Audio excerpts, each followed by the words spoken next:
यशी वर्धमानाय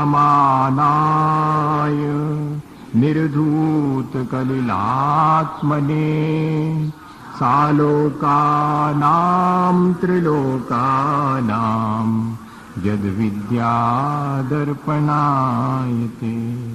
बोले भगवान महावीर स्वामी की, आचार्य कुंद कुंद स्वामी की, आचार्य समंत भद्र स्वामी की, आचार्य गुरु विद्यासागर मुनि महाराज की।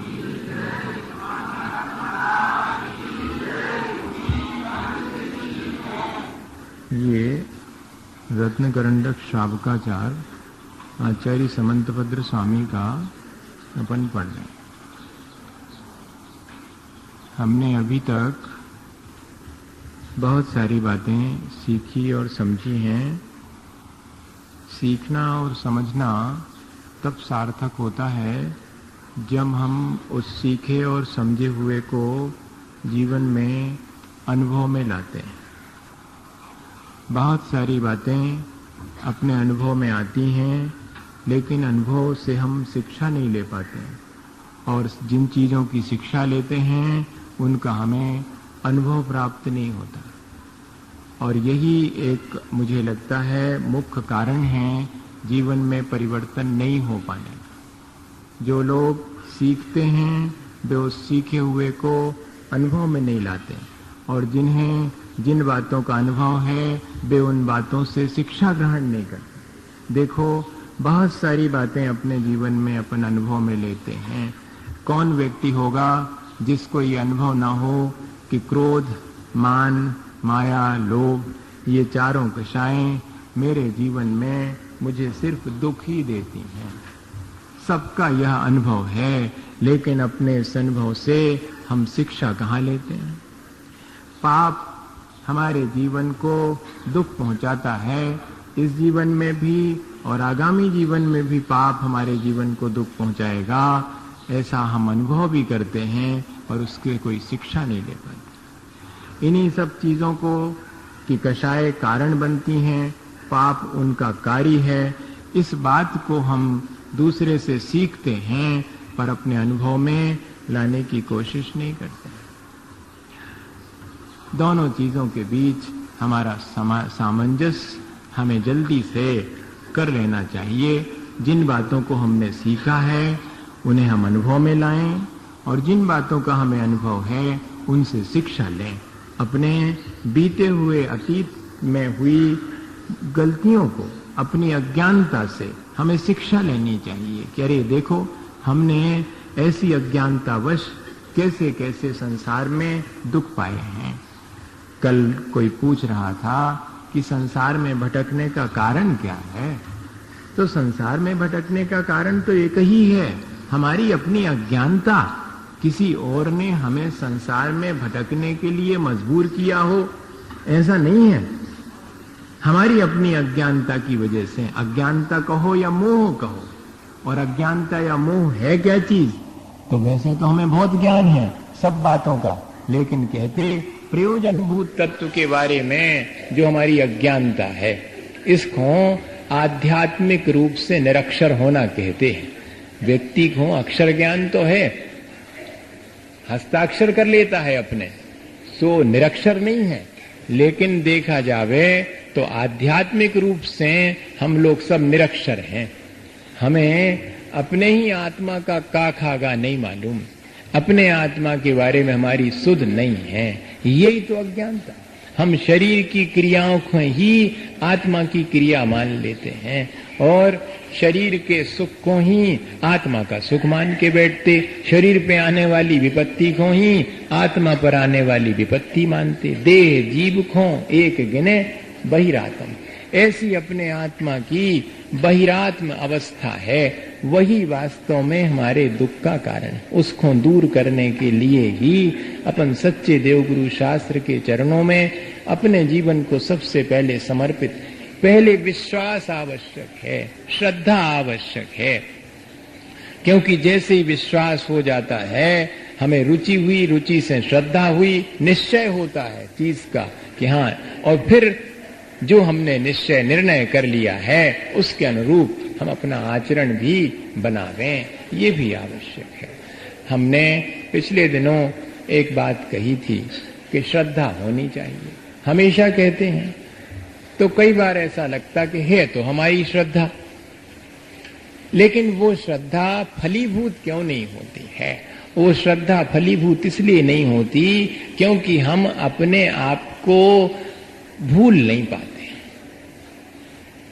भगवान के सम्मुख पहुंच करके भी मैं हूं, मैं ऐसा हूं, मैं वैसा हूं, ऐसा हम ये भाव हमारे अंदर बना रहता है।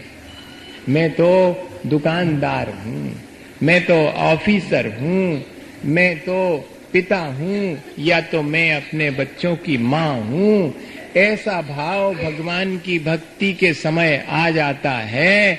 और यही, या कि मैं मुनि हूं, दर्शन करते समय अगर ऐसा भी आ जाए कि मैं तो मुनि हूं, अरे जरा दूर से दर्शन करो तुम सब, तुम सामान्य व्यक्ति हो, मैं मुनि हूं, ऐसा भाव भी हमारी श्रद्धा को कमजोर करता है। भगवान के सामने तो सिर्फ हम भक्त हैं, इसके अलावा और कुछ नहीं है।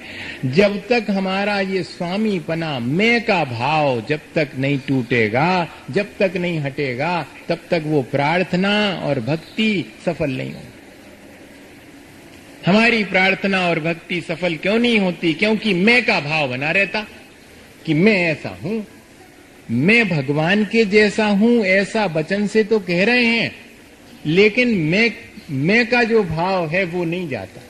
मैं भगवान ही हूं, भगवान के सामने ऐसा कहने में अगर आ भी जाता है कि वंदे तद्गुण लब्धे, आपके जैसा होने के लिए आपकी वंदना कर रहा हूं, पर मैं अभी वर्तमान में कैसा हूं, ये भाव जाता नहीं है। और ये भाव जब तक नहीं जाएगा, स्वामी पने का, कर्ता पने का और भोक्ता पने का भाव जब तक नहीं मिटता, तब तक श्रद्धा अभी ठीक ठीक फलीभूत नहीं होती है।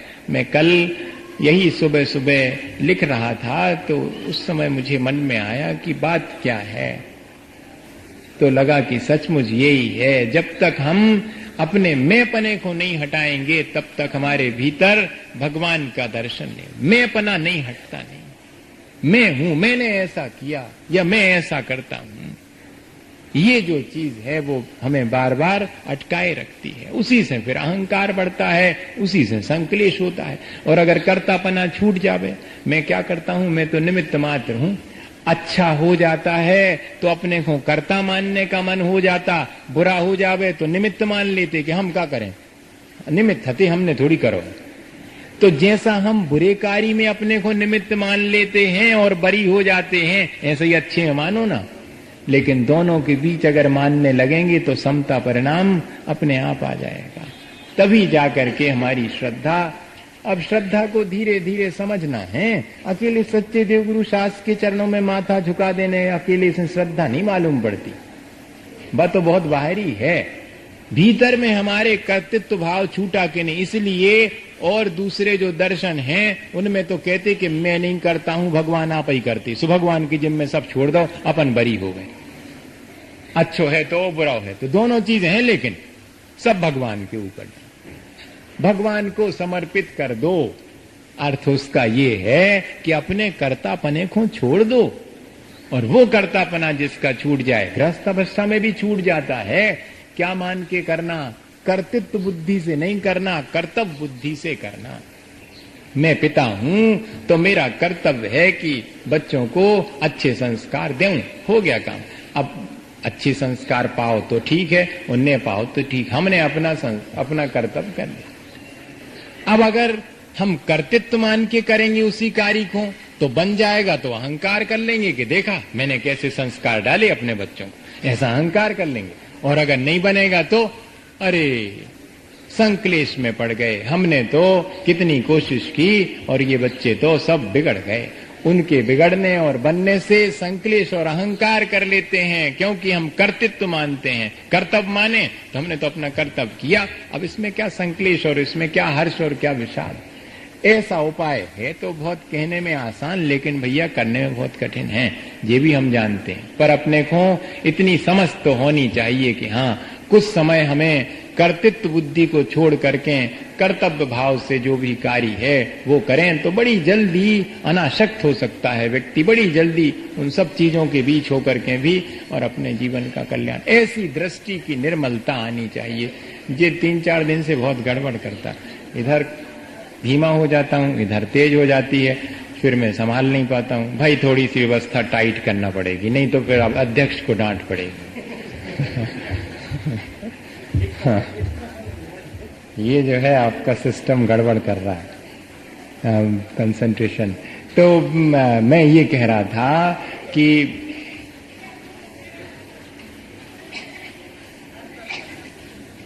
हमारा जो कर्तृत्व, स्वामित्व और भोक्तृत्व का भाव है वो जब तक नहीं जाएगा तब तक हमारी श्रद्धा फलीभूत नहीं होगी। हमें अपनी श्रद्धा को फलीभूत करना है तो इन चीजों को भी समझना होगा और कर्तव्य बुद्धि तो रखें, कर्तृत्व बुद्धि, स्वामित्व बुद्धि छोड़ दें। ठीक हो रहा है?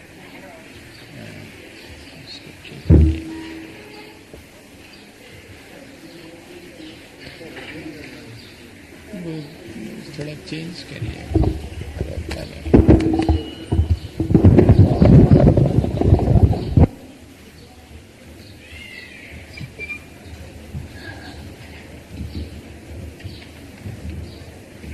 इस तरह से अगर हम अपने परिणामों को निर्मल बनाने की प्रक्रिया में कर रहे हैं तो निर्मल कैसे होंगे? जब हमारा स्वामित्व, कर्तृत्व और भोक्तृत्व, रहने दो ये ठीक है, हमारा स्वामित्व, कर्तृत्व और भोक्तृत्व जो है वो जब हमारा हटेगा तब जाकर के परिणामों में निर्मलता आएगी, दृष्टि में भी निर्मलता तभी आती है। ऐसी दृष्टि की निर्मलता के साथ साथ जब हम राग द्वेष परिणामों को घटाने के लिए प्रयत्न करते हैं तो उसके लिए कहते कि बाह्य में आचरण स्वीकार करो। बाह्य में आचरण स्वीकार करो। 5 पापों का आंशिक रूप से या पूर्ण रूप से त्याग करना पहले बाह्य में। क्यों? क्योंकि मेरा प्रयोजन अपने अंतरंग परिणामों की निर्मलता का है। ये हमेशा ध्यान में रहे। बाह्य आचरण करने वाले को ये ध्यान हमेशा बना रहे कि क्यों कर रहा हूं, मैं अहिंसा का पालन करता हूं, उसका आशय क्या है? उसका आशय यह है कि मेरा राग द्वेष कम होना चाहिए। अच्छा, और बड़ा मजा है अपने साथ कि भोजन इत्यादि में तो कई लोग बहुत अधिक भोजन के क्षेत्र, आज क्या बात है, आज सबका चित्त जो है, या तो मेरा ही चित्त ठीक नहीं या सबका इधर उधर ध्यान जा रहा। अपन एक बार सब चीजें भूल करके शांति से बैठ जाएं भैया, थोड़ा सा समय है। तो मैं भी क्या कह रहा था आपसे बार बार भूल जाता हूं, इधर उधर ध्यान चला जाता है।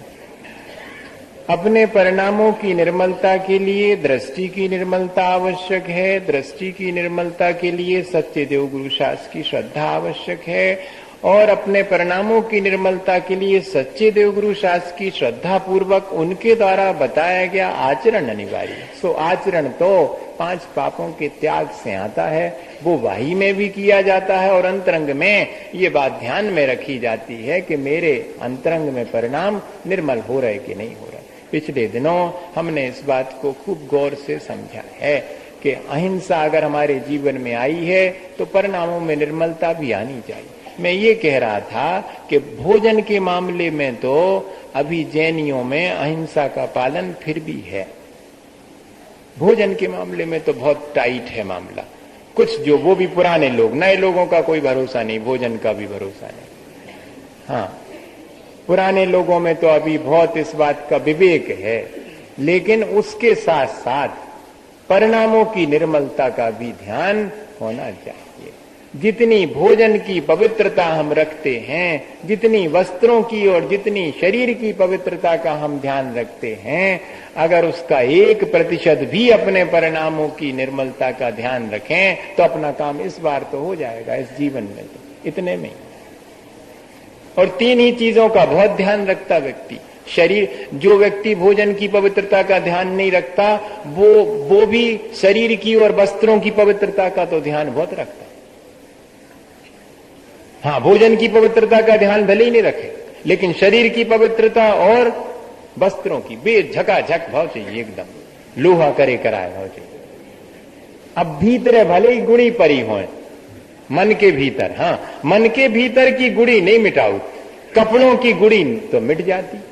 हाँ, गुड़ी कहावत का कहा बुंदेलखंडी में सलबट कहते उसको आज की भाषा में, मगर वो अपने बुंदेलखंड को शब्द अच्छो है कि सब पूरी गुड़ी पर कहीं खराब हो गो, इसको ठीक कर। ऐसा ही ये ध्यान आ जावे। मैं तो इन चीजों को इसलिए आपको याद दिलाता हूं कि ये छोटी छोटी चीजें हैं, इनको करते करते भी अगर ध्यान आ जाए, करे क्या कर रहे, कपड़ा धोते धोते इतने सारे धरे ढेर लगे, कपड़ा धो रहे हैं, धोते धोते ख्याल आ जावे कि देखो जैसा इन वस्त्रों को धोता हूं ऐसा ही उपाय मुझे अपने आत्मा की मलिनता को धोने का, और कुछ नहीं, धो सब रखे सो धोने हैं, कौन कौन के जिम्मे छोड़ेंगे। इतना ध्यान आ जावे। शरीर को स्नान करा रहे, घंटा भर स्नान कराते हैं, साफ सुथरा बनाते हैं, उस समय ध्यान आ जाए कि अरे शरीर की मलिनता तो मैं रोज दूर करता हूं, मेरे परिणामों की मलिनता पे मेरा ध्यान नहीं जाता है। ऐसा अगर ध्यान आ जावे तो अपना काम हो गया।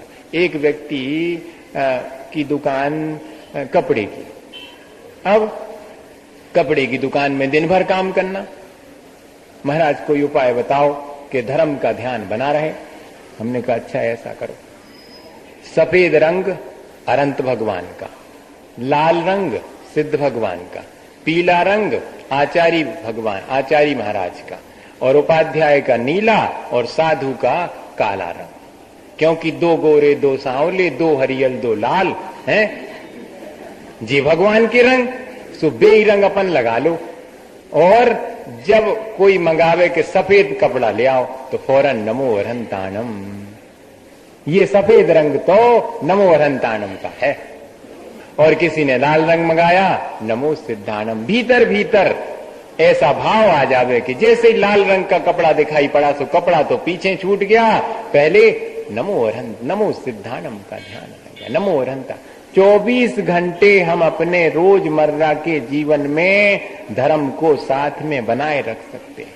यही सजगता आज आवश्यक है। आज ध्यान रौद्र ध्यान से भरे इस संसार में कैसे मैं धर्म ध्यान के लिए उपाय कर लूं, ये जिसको फिक्र हो गई उसका कल्याण तो हो गया समझ, और कुछ नहीं है। अगर हमें वही आचरण भी स्वीकार करना है तो इतना आसान, इससे आसान कोई तरीका नहीं है कि क्या करूं जिससे कि मेरा धर्म ध्यान। देखो घंटे भर मंदिर में बैठ के धर्म ध्यान करना एक बिल्कुल जुदी चीज है, कर्मों की निर्जरा कर लेता है।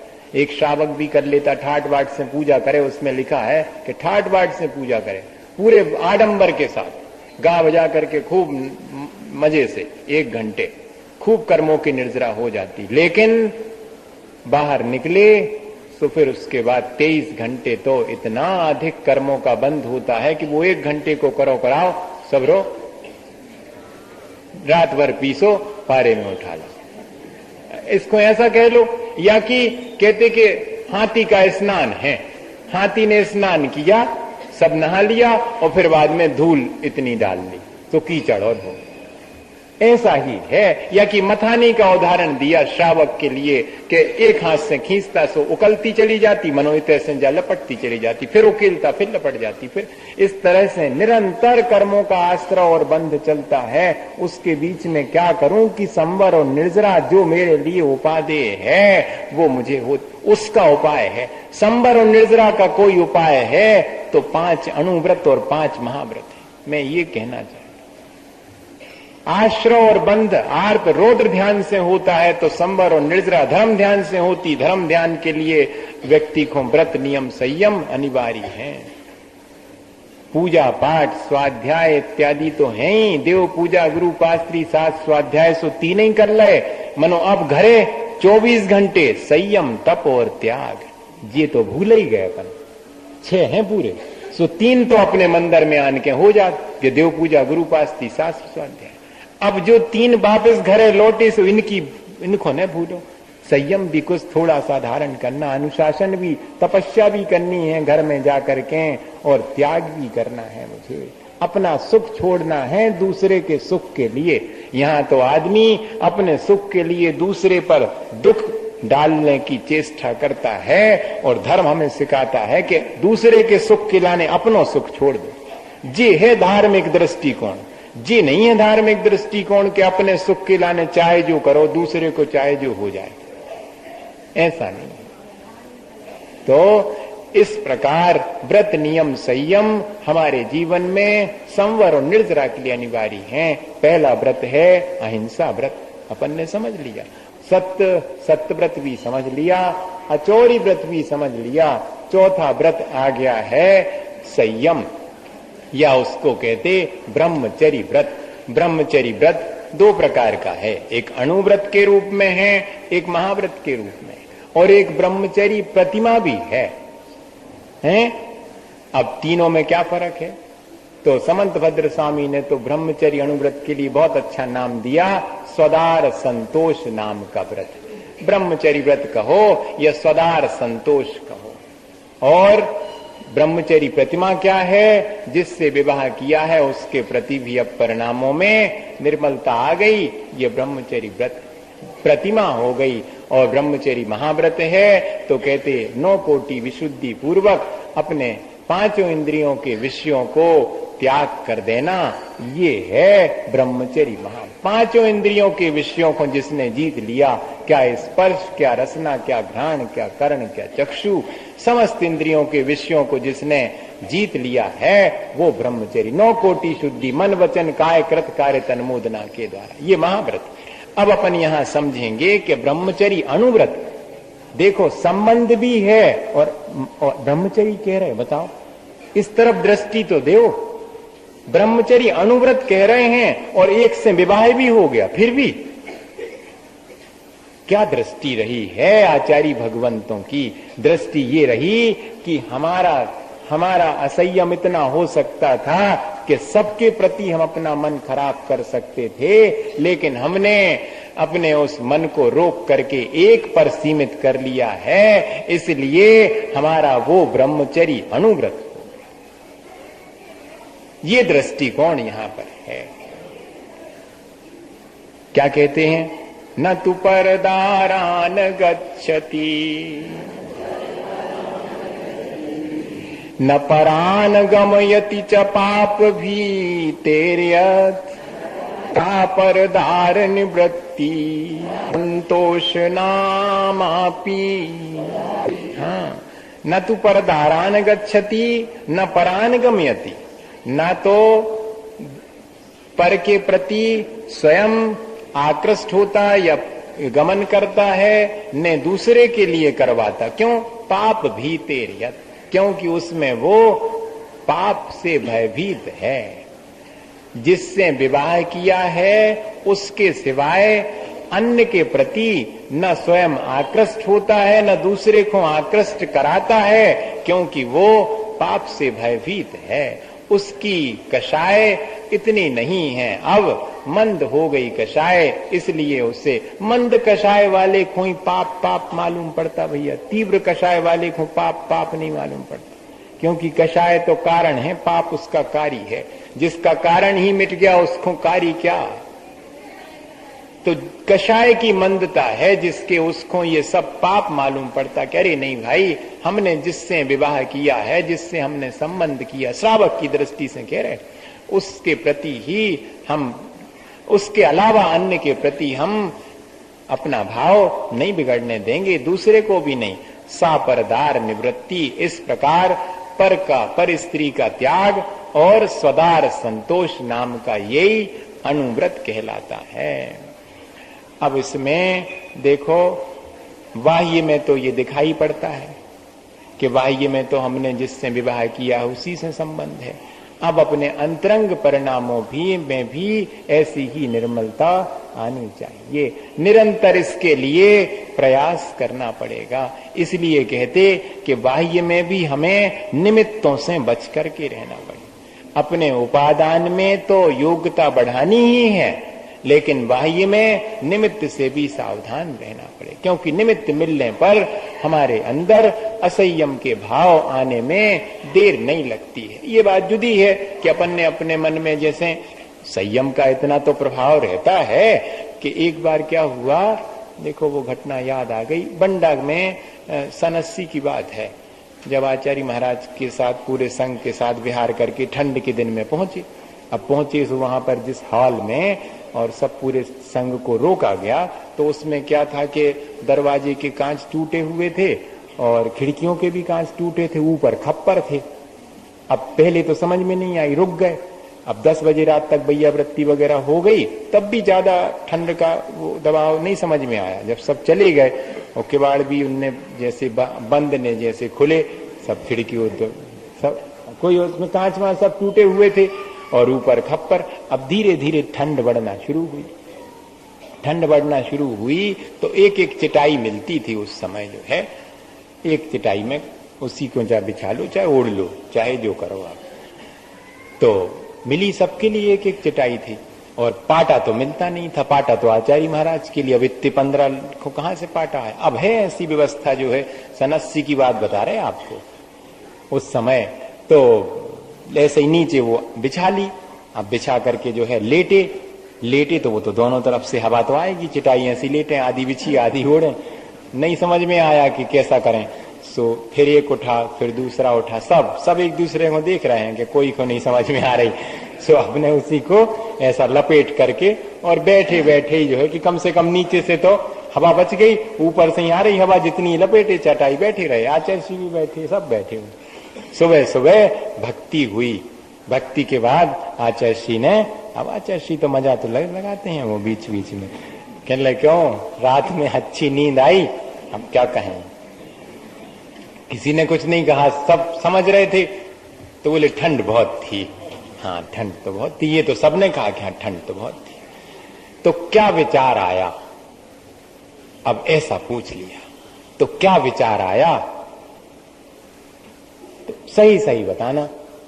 हमने सब लोग चुप थे। हमने कहा महाराज विचार इतना ही आया था कि एक एक नीचे चिटाई बिछावे और मिल जाती तो ऊपर से एक अच्छे से ओढ़ लेते, इतना ही विचार आया बस। बहुत बहुत खुश हुए और उन्होंने कहा कि देखो यही है त्याग का महत्व, हमेशा ध्यान रखना।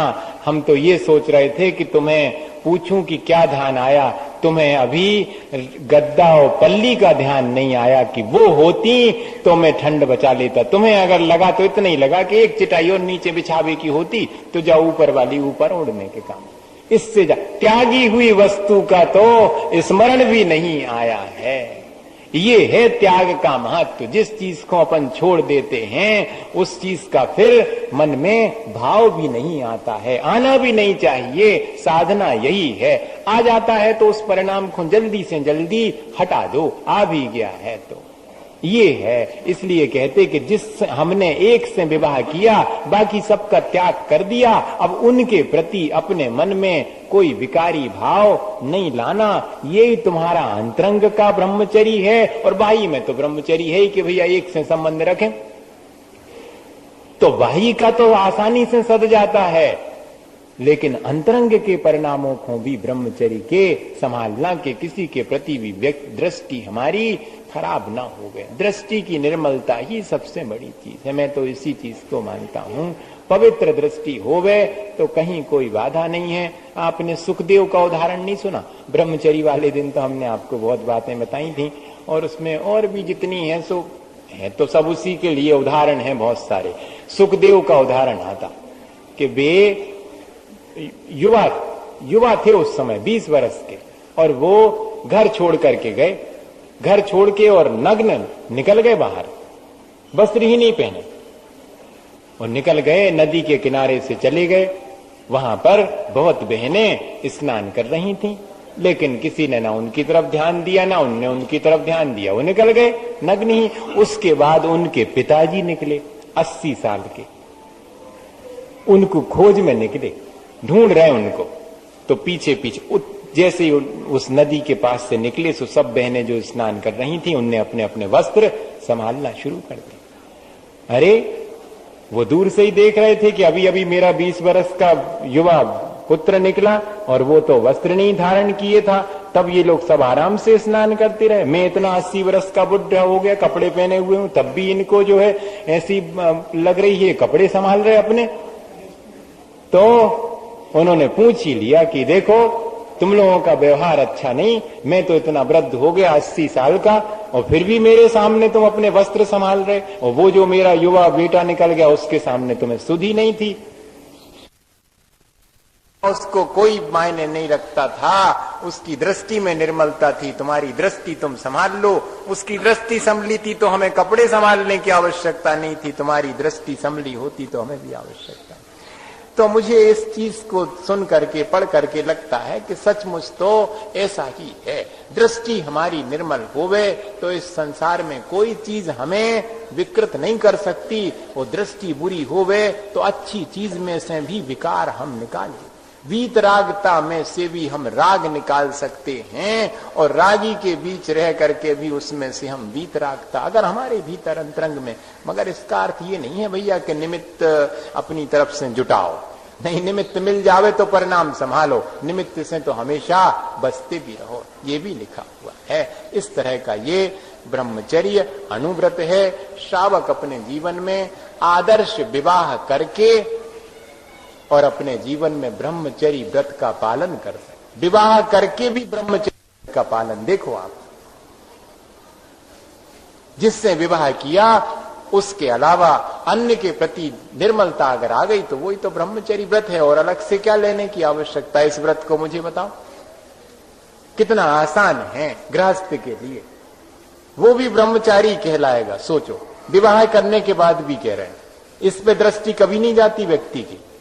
आपने विवाह किया है, इसके बाद भी आप अनुव्रती हो, ब्रह्मचर्य अनुव्रत है आपका, लेकिन बाह्य कोई दृष्टि विकृत ना हो, ये भर हमें जरूर नियम लेना पड़ेगा अंतरंग में। इस तरह ये नाम दिया, स्वदार संतोष नाम का व्रत है कि जिससे विवाह किया उसी में हम संतुष्ट हैं। ये संतोष परिणाम ही पापों से बचा देता है, असंतोष की वजह से व्यक्ति पाप करता है। और भी एक घटना है इसके बारे में, बुद्ध के जीवन की है, शायद उन्हीं के समय की है। ऐसी छोटी छोटी घटनाएं बहुत मन को संदेश तो देती हैं। दो भिक्षु थे, एक बड़ा भिक्षु था और एक युवा भिक्षु था। तो दोनों नदी के किनारे से चले जाते थे। अचानक उनने देखा कि कोई एक बहन नदी में डूब रही, उसने आवाज दी, बचाओ। अब दोनों भिक्षु हैं, क्या करें? तो जो युवा भिक्षु था वो फौरन कूदा और उसने उठा करके उस बहन को और किनारे पर रख दिया और चल पड़ा आगे। वो जो बड़ा भिक्षु था उसने कहा, अरे अब भी जाकर के कहता हूं, मैं बुद्ध से कहूंगा कि इसने उसे स्पर्श कर लिया, तब तो तुम्हें प्रायश्चित देना पड़ेगा। तुम्हारा तो भिक्षुपना ही नष्ट हो गया, तुम तो भ्रष्ट हो गए। पूरे समय जब तक वो बुद्ध के पास नहीं पहुंच गया तब तक उसको टोंचता रहा, पूरे समय कहता रहा कि अरे तुमने तो बहुत पाप कर लिया, तुमने तो बहुत। और जाकर के बुद्ध के पास और कहा कि भगवान, आज ऐसी ऐसी घटना रास्ते में हुई और इस भिक्षु ने जो है वहां उसे उठा करके बाहर निकाल करके रखा, इसने स्पर्श किया, इसका ब्रह्मचर्य व्रत नष्ट हो गया, इसे प्रायश्चित दो। बुद्ध ने मुस्कुरा करके कहा कि प्रायश्चित तो पहले तुम्हें लेना चाहिए। उन्होंने कहा, क्या मतलब? मैं तो इतना पवित्र। बोले, सुनो, वो तो उसे उठा करके उस बहन को वहीं छोड़ के आ गया, तुम तो अभी तक अपने सिर पे उसको लेकर यहां तक आए। तुम्हारे मन में कलुषता तो अभी तक है, वो तो वहीं छोड़ के और यहां आ गया। उसने एक भी बार अपने मन को खराब नहीं किया, ना उधर किया ना आप किया। तुम पहले प्रायश्चित ले लो, उसको प्रायश्चित की आवश्यकता बाद में देखूंगा मैं।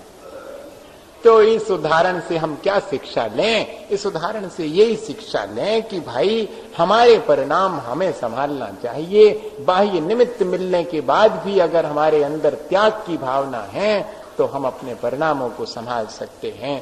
त्यागी हुई चीज के प्रति फिर हमारा आकर्षण रह नहीं जाता है। ऐसी निर्मलता इस व्रत के लिए आनी चाहिए। और कहते कि कौन से दोष लग सकते, भाई निमित्त बाही मिले तो दोष लग सकते हैं, तो उन दोषों से बचना। अन्य विवाह करना, नंग क्रीड़ा विटत्व विपुल त्रषः, नंग क्रीड़ा विटत्व विपुल त्रषः, इत्त्वरिकागमनं च स्मरस्य पंच व्यतिचारा, अन्य विवाह करना, नंग क्रीड़ा विटत्व विपुल त्रषः, इत्त्वरिकागमनं च स्मरस्य पंच व्यतिचारा। हाँ, अन्य विवाह करना, अपनी घर गृहस्थी के अलावा अन्य लोगों के भी विवाह इत्यादि में अगुआ बन करके रुचि लेना। कहते अब तुमने ब्रह्मचर्य अनुव्रत ले लिया है, अब अपने घर गृहस्थी के तो बच्चों के विवाह इत्यादि तो ठीक हैं, लेकिन अन्य लोगों के और विवाह इत्यादि में इतनी रुचि क्यों ले रहे? शामिल होना अलग बात है, लेकिन अगुआ हो करके और उस कार्य को करना, तो कहते इससे तुम्हारे व्रत में अतिचार लगे, इससे सावधानी रखना, बहुत अधिक इसमें रुचि नहीं लेना। और अनंग क्रीड़ा, तो ये तो अनंग क्रीड़ा कहलाती है, बहुत अधिक जो है आसक्त हो करके क्रीड़ा करना। विटत्व क्या कहलाता?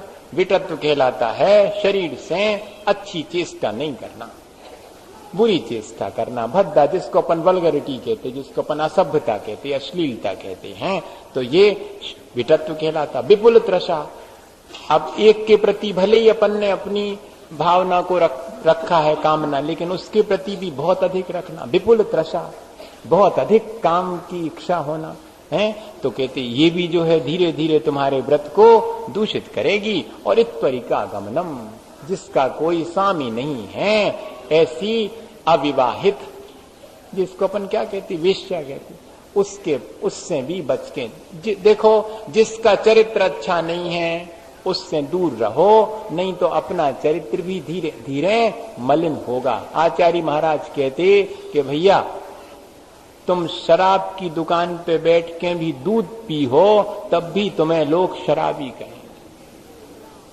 सीधी बात है। इसलिए हमें सावधान करने के लिए कह रहे आचार्य महाराज कि अगर हमने अपने चरित्र को अब उज्जवल बनाना शुरू कर दिया है तो चरित्रवान के साथ में रहो। जिसका चरित्र अच्छा नहीं है उसकी संगति नहीं करो, उससे उसकी संगति करने से धीरे धीरे तुम्हारे चरित्र में भी मलिनता आ सकती है। इस प्रकार ये 5 प्रकार के अतिचार भी इस व्रत के लिए बता दिए। और भी तत्वार सूत्र में जो एक कहा है विशेष रूप से, वो भी अपन ने पिछले दिनों पढ़ तो लिया था। स्त्री राग कथा श्रवण तन मनोहरांग निरीक्षण पूर्वरता अनुस्मरण वृष्टेश रस्व शरीर संस्कार त्यागा। कहते जिसको स्पर्श इंद्री जीतना है उसको पहले जीता चाहिए जिह्वा। जिसकी जिह्वा इंद्री की लोलुपता नहीं गई वो स्पर्श इंद्री को नहीं जीत सकता, उसके ब्रह्मचर्य टिक नहीं सकता। इस पे जिह्वा पर जिसका कंट्रोल है, भ्रष्ट और इष्ट, कई व्यक्ति को मिर्ची इष्ट है, तो जाने समझिए होगा कि रसगुल्ला इष्ट होते। हाँ, जो चीज इष्ट है वो आवश्यकता से अधिक खा लेंगे तो फिर अपनी ही इंद्रियों पर कंट्रोल नहीं रह जाएगा। इसलिए कहते हैं कि जे भी शामिल किया उसमें कि भ्रष्टेश रस और स्वशरीर, अपने शरीर को ऐसा नहीं सजाना जिससे कि दूसरे को राग। क्योंकि देखो इतना तो सब लोग समझते हैं, अब इसमें और विशेष हम क्या कहें। व्यक्ति इस तरह की भी चेष्टा कर सकता है कि सामने वाले को राग उत्पन्न हो जाए, और व्यक्ति की चेष्टाएं ऐसी भी हो सकती कि सामने वाला विरक्त हो जावे। यही चीज इसमें कही गई है कि अपने शरीर, अपने मन और अपनी वाणी, विटत्व का मतलब यही है। विटत्व में मतलब ऐसे ऐसे वचन बोलना जिससे कि दूसरे की कामा शक्ति बढ़ जाए, शरीर से ऐसी चेष्टा करना, ये सब चीजें मन वचन काय तीनों को ही संभालने की इसमें व्रत में बात है। कठिन नहीं है। देखो हम ये 5 व्रत पढ़ा रहे तो हमारी भावना तो ये है कि एक और रह गया परिग्रह परिमाण। भैया 5 व्रत तो अपन को धारण करना ही चाहिए। अधिक से अधिक लोग जो है समझ लेवें, कोई ज्यादा कठिन नहीं है, इतना तो अपन कर सकते हैं। बस इतना ही है कि अपने परिणामों को, अपनी दृष्टि को जीवन भर संभालना। व्रत तो लेने में देर नहीं लगेगी, लेकिन जीवन भर अपने परिणाम संभले रहें तो जरूर से जो है अनुव्रत को पालन करने के लिए प्रयास करना चाहिए। बहुत दुर्लभता से ये अपन को चीज मिली हुई है, ऐसा विचार करके बोले आचार्य गुरु और विद्यासागर मुनि।